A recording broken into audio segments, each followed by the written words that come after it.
Bab 1137, pendukungnya adalah pendukungku. Bidat, klan Dewa Besi. Melihat ke belakang sekarang, ada yang salah dengan si Bidat dan Pandai Besi. Dia juga tidak memiliki keluhan atau dendam terhadap kedua kekuatan ini. Bahkan kalau tidak ada tatanan di dunia ini, mereka juga tidak akan menargetkan dia begitu saja setelah mereka bertemu. Bukan. Dengan kata lain, ketika dia memasuki tanah Sansu, wanita ini sudah merencanakan. Dan permainan ini mungkin baru saja dimulai. Memikirkan hal ini, wajahnya Sander Ye mau tidak mau menjadi gelap. Pagoda kecil berkata dengan sungguh-sungguh, "Kalau memang demikian, apa rencanamu?" Setelah Sander Ye terdiam beberapa saat, dia berkata, "Biarpun ini adalah permainan, ini juga merupakan kesempatan bagi aku." Pagoda kecil berkata, "Kamu ingin bekerja sama dengannya?" Sander Ye mengangguk.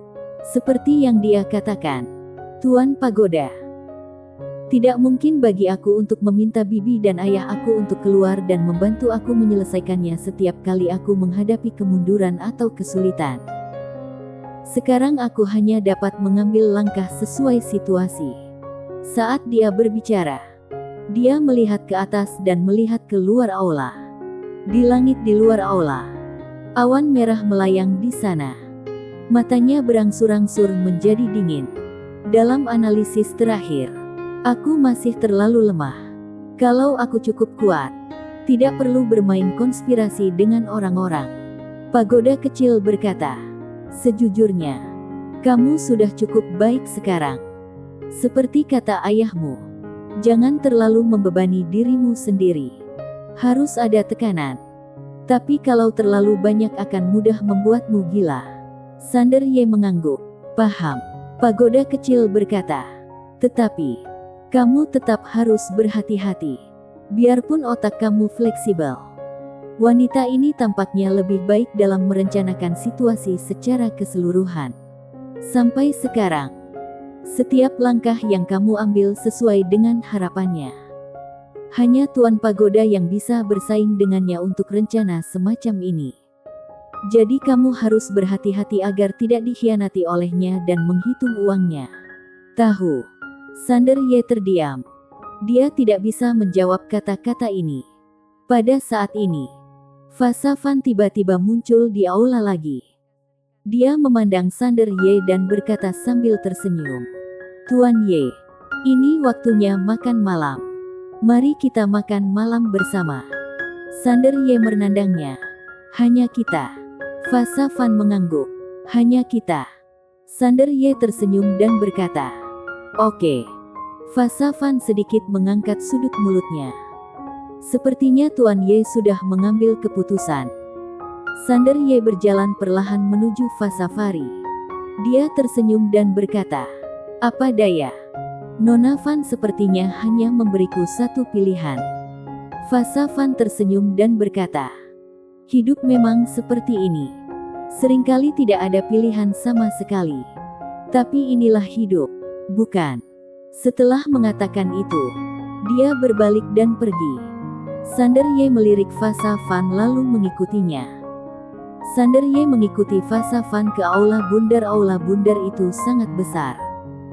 Hanya dengan satu meja makan. Dan sangat sepi. Saat ini, meja makan dipenuhi berbagai hidangan. Fa Safan tersenyum dan berkata, "Tuan Ye, silakan duduk." Sander Ye duduk di hadapan Fa Safan. Dia melihat sekilas ke piring di atas meja. Lalu berkata, "Nona Fan, karena ini kerja sama, bolehkah aku mengajukan beberapa pertanyaan?" Fa Safan mengangguk. "Tanyakan saja." Sander Ye berkata, "Siapakah hambatan terbesar untuk mempersatukan seluruh tanah Sansu?" Fa Safan tersenyum dan berkata, "Kalau mengatakan tentang musuh paling kuat dari kota kerajaan maka tidak diragukan lagi adalah negeri asing. Tetapi hambatan terbesar untuk menyatukan tanah Sansu adalah orang lain. Aku tidak dapat memberitahu kamu tentang orang ini saat ini." Sander Ye mengerutkan kening. Fa Safan memandang Sander Ye. Kecuali masalah ini, aku dapat memberitahu kamu hal lain. Sander Ye berkata, apa hubungan antara jalan jahat alam semesta Guanxuan dan kamu? Fa Safan berkata, saudari. Sander Ye sedikit mengernyit. Fa Safan tersenyum dan berkata, tapi jangan khawatir. Aku tidak punya niat menyelamatkannya untuk saat ini. Karena dia punya takdimnya sendiri. Apakah kamu bisa menghadapinya di masa depan tergantung pada kamu sendiri. Jangan khawatir juga tentang istrimu si dewa nyata. Aku pernah bertemu dengannya. Dia jauh lebih kuat dari yang kamu kira. Berbicara tentang ini, dia melirik ke arah Sander Ye. Kenapa wanita di sekitarmu begitu pandai bertarung? Sander Ye berkata dengan suara yang serius. Apakah kamu pernah bertemu Kak Maura sebelumnya? Fa Safan mengangguk. Ya, dia sangat kuat. Amat sangat kuat. Sander Ye terdiam. Fa Safan memberi isyarat mengundang. Jangan hanya bicara. Datang coba makanan yang aku masak. Sander Ye melirik Fa Safan.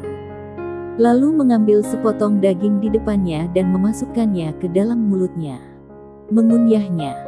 Dia sedikit terkejut. Fa Safan tiba-tiba tersenyum dan berkata, ini daging spiritual tanah Sansu.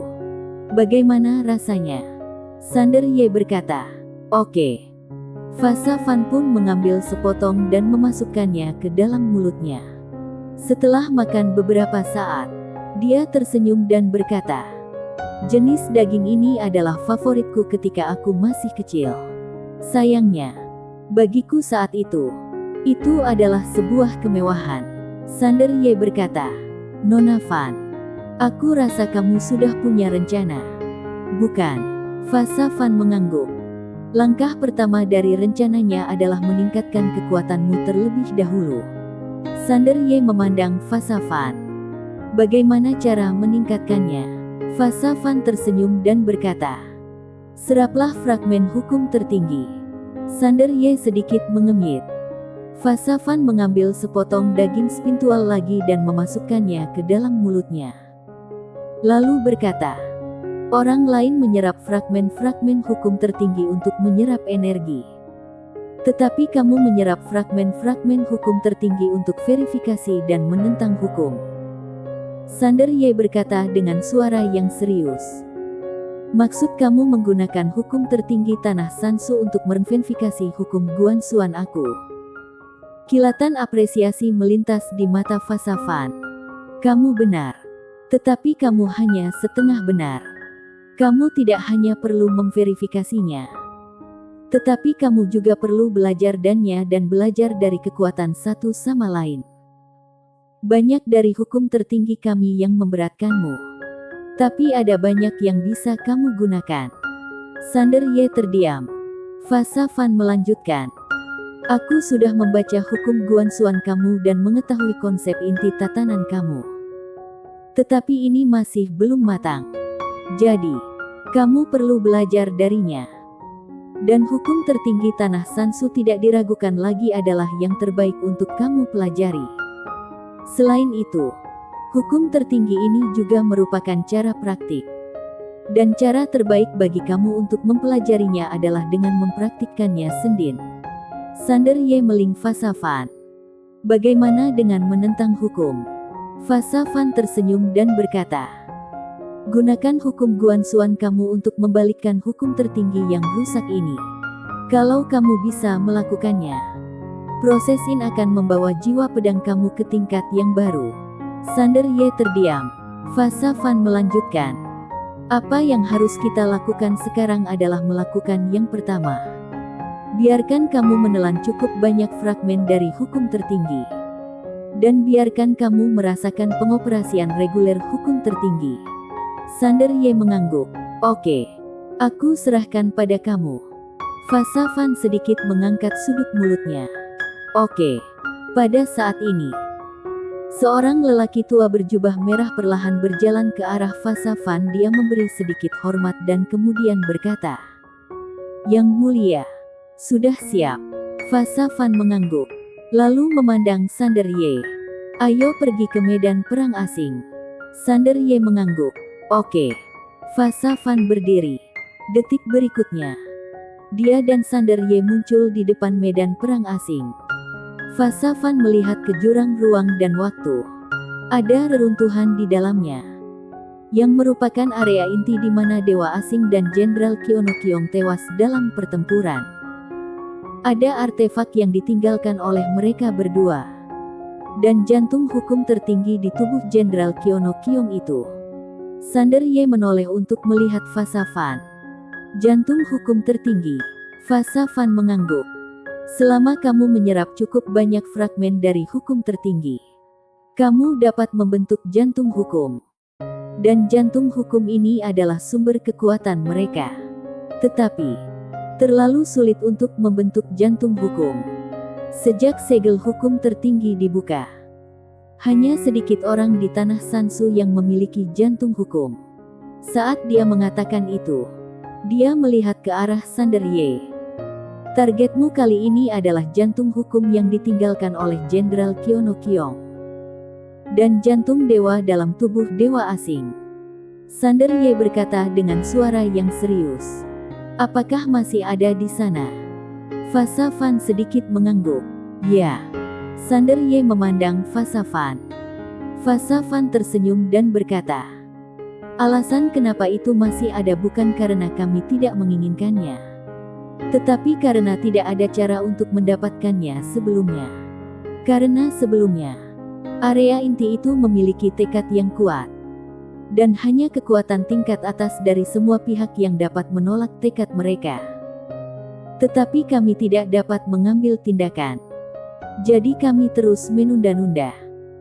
Alasan kenapa kami bisa pergi sekarang adalah karena tekad yang ada di dalamnya daerah tersebut menjadi lebih lernah setelah terkikisnya waktu.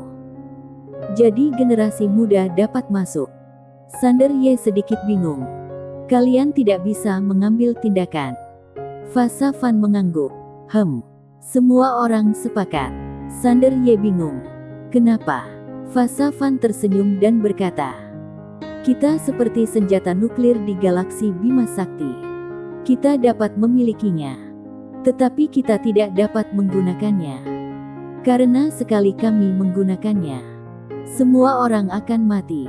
Sander Ye. Fa Fan melihat ke jurang di kejauhan. Pergilah. Kalau kamu mendapatkan jantung dewa dan jantung hukum, kamu dapat menelannya secara langsung. Itu dapat meningkatkan kekuatanmu secara signifikan. Tetapi, aku harus mengingatkanmu bahwa masing-masing generasi muda yang dikirim oleh kekuatan besar adalah yang terkuat. Aku hanya dapat menjamin bahwa kamu tidak akan diganggu oleh senior.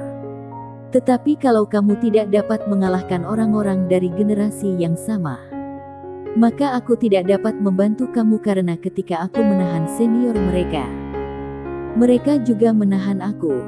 Saat dia berbicara, dia membuka telapak tangannya, dan cahaya keemasan masuk ke alis Sander Ye. Inilah posisinya. Sander Ye mengangguk dan berjalan menuju kejauhan. Fa Fan tiba-tiba berkata, Tuan Ye. Sander Ye menoleh untuk melihat Fa Fan yang tersenyum dan berkata, hati-hati. Sander Ye tidak berkata apa-apa.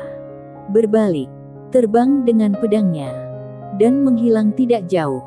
Pada saat ini, seorang orang misterius berjubah hitam dan bertopeng hitam tiba-tiba muncul di samping Fa Fan. Pria bertopeng itu memandangi jurang ruang dan waktu di kejauhan. Kaisar Fan, maukah dia bekerja sama denganmu? Fa Fan mengangguk. Ya. Pria bertopeng itu menoleh ke arah Fa Fan, yang tersenyum dan berkata, apa rencana para dewa besi? Pria bertopeng itu berkata, Sekte Waktu dan keluarga dewa besi berencana untuk memburu di dalam. Adapun Akademi Ilahi dan Raksasa Tianrong, aku tidak tahu niat mereka.